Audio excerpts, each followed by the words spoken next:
So, hey, on this week's episode, we feature the Dixxon 55 Chevy Truck. We got 3-inch stainless steel exhaust going in that thing, Borla mufflers, Borla, what are they called? Resonators. Borla resonators. So we finish that up, Mike comes in, gets some work done on his daily, and that's about it, brother. Oh, you got a phone call? So to start, Brad's gonna get himself a little bit of an arsenal with his pre-made bends that he already has, as well as the Borla exhaust muffler he's gonna be using to finish out the exhaust out the back of the truck. A little bit of dry fitting to start, just by hand. And then I'll kind of see where the high points are. Like see it's hanging over there. Next, he'll move on to reshaping the two pipes together, trying to mirror the two. He'll do that by using these lines, connecting them on both sides, keeping them straight. Actually creating more of a round edge with the brute force of the hammer, reshaping the pipes back to round.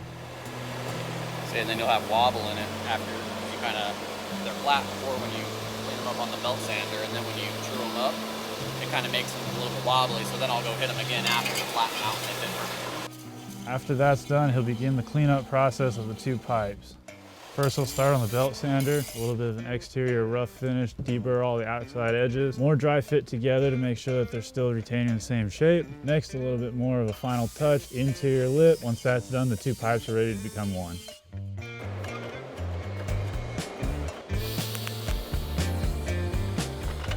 Once that's been done, he's able to take that one completed piece, V-band it back into the header, and move along down the rest of the truck.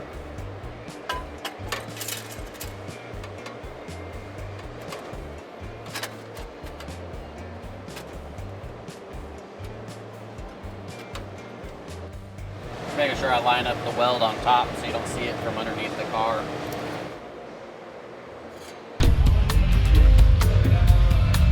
I'm gonna start parking all my cars down here, you know, the rate they're getting fixed. I'm just kidding. And then my other truck's over here for an air, what is that thing called? The F100 is a 1961 unibody with the Coyote.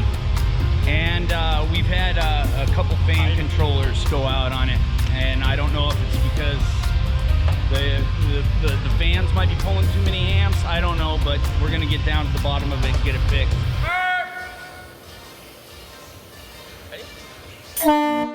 This is Mike Porter's daily. He's getting some rock lights and a train horn kit. So right now I'm just kind of playing around with where I think I might mount everything. It's a Klein 730 train horn kit. So their kit just comes with the horns and the valve you need. And then he's running a super small seamless tank, and a Viair 444.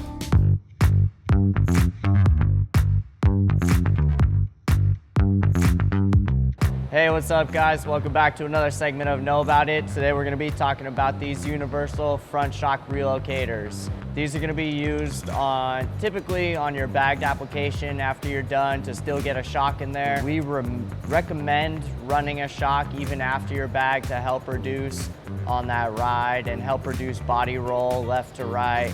Just get a better ride out of it. These are gonna be set up for a stem to loop shock. It comes with the hardware you need to mount underneath, and your shock is gonna come through the hole and mount up top.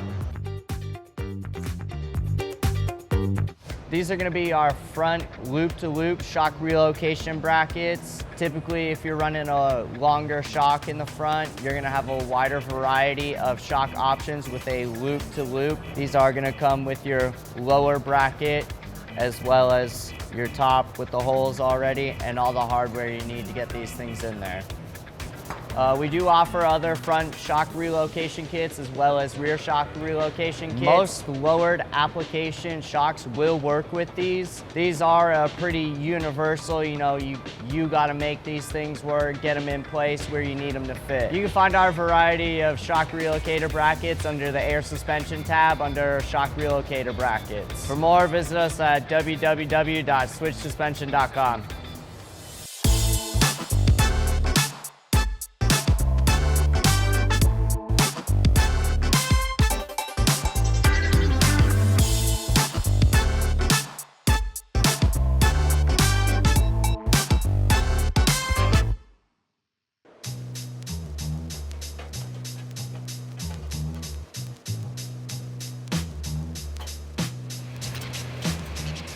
I would get Seth to come out and look at it with you. We here at Switch Suspension, we're always trying to put 15 pounds of shit into a 5-pound bag, and it seems like the more we go on, the trucks get cooler, but that means that you get more pounds of shit and usually the same size bag to put it in. So we've put all of our stuff in, and then what we do to guys like Brad is we call them in at the last minute, like on the turbo truck, and we're like, okay, so now we need you to build these pipes. And they're like, there's nowhere to put it. And we're like, make it enough. You know, so yeah, we're gonna have to have a little meeting and discuss this, because he's supposed to get some 3-inch pipes through here somehow. And that side, maybe if he smashed it with a hammer or ran over the forklift, but like this side's probably not going to work out. So I'm almost thinking the same thing he's thinking. I'm thinking there's going to have to be some sort of something going on there. Right there, and just make it your bracket. That side, there's that, but there's nothing here. This is your mount, you know. Oh hell, look right there, dude. Just oval this out a little bit. Notch it. But we'll get it finished one way or another. We always do. It might aggravate Brad. No, we'll get it. I'm thinking A. Hey, Jason! Oh. That thing's upside down.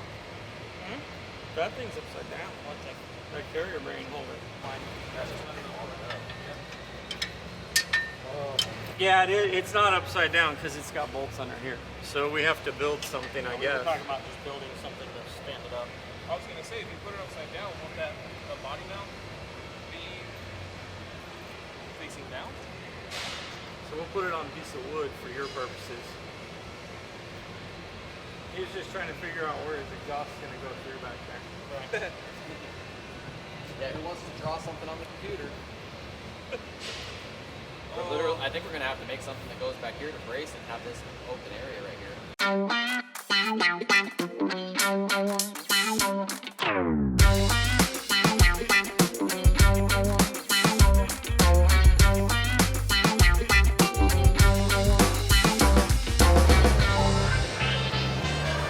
How's it going?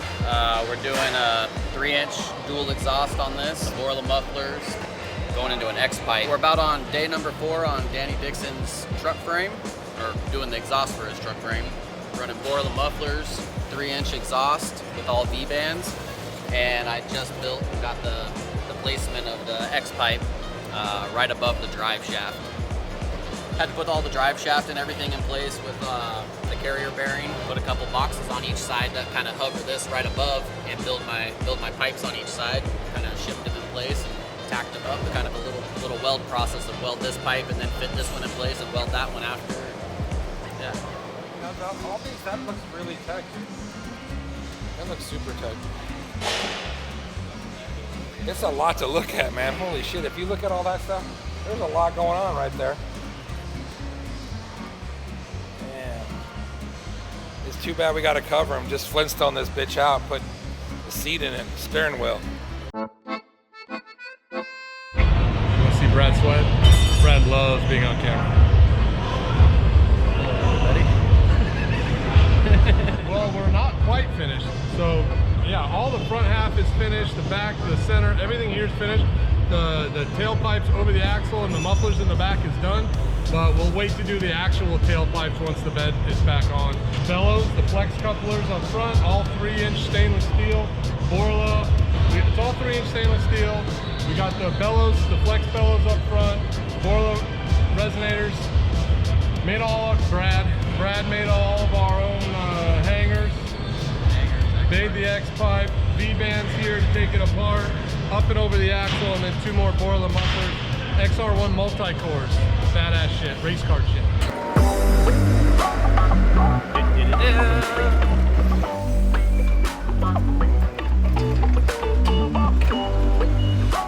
Hey, just throw them over here on the left side.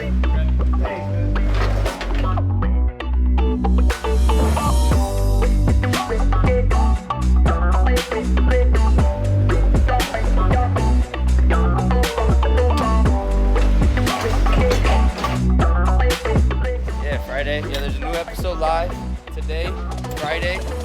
I know you guys are just sitting there twiddling your thumbs, so go subscribe. Yeah, the loaner car. Yeah, whenever you get any work done at Switch Suspension, they loan you a truck.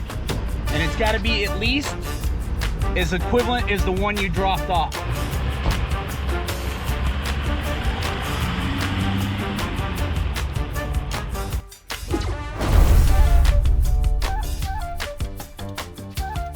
Hey dude, the one I've been watching that popped up on my Instagram lately is the guy that loves Jesus. He's like, Jesus Christ! Serving Mike. Mike's serving. Dude, this guy's bad. Watch him.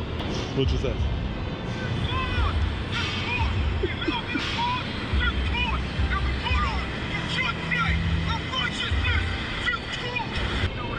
This is.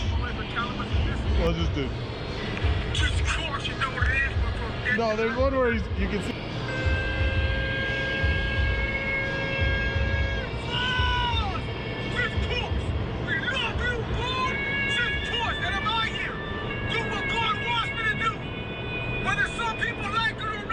This is the guy that he had Jesus Christ on his feet. Say Jesus Christ. Jesus Christ, I think that's a sin actually to tattoo your face. Broader variety, broader. Fucking Christ and goddamn almighty. All right, I'm gonna start over this week. Hey, this week we're featuring the Dixxon 55 Chevy truck. We did the stainless. Dude, you shouldn't do that twice, dude. You just landed that. Hey, anyways, fucking Tommy. Thank you for watching. Make sure you guys like and subscribe. We'll see you next week.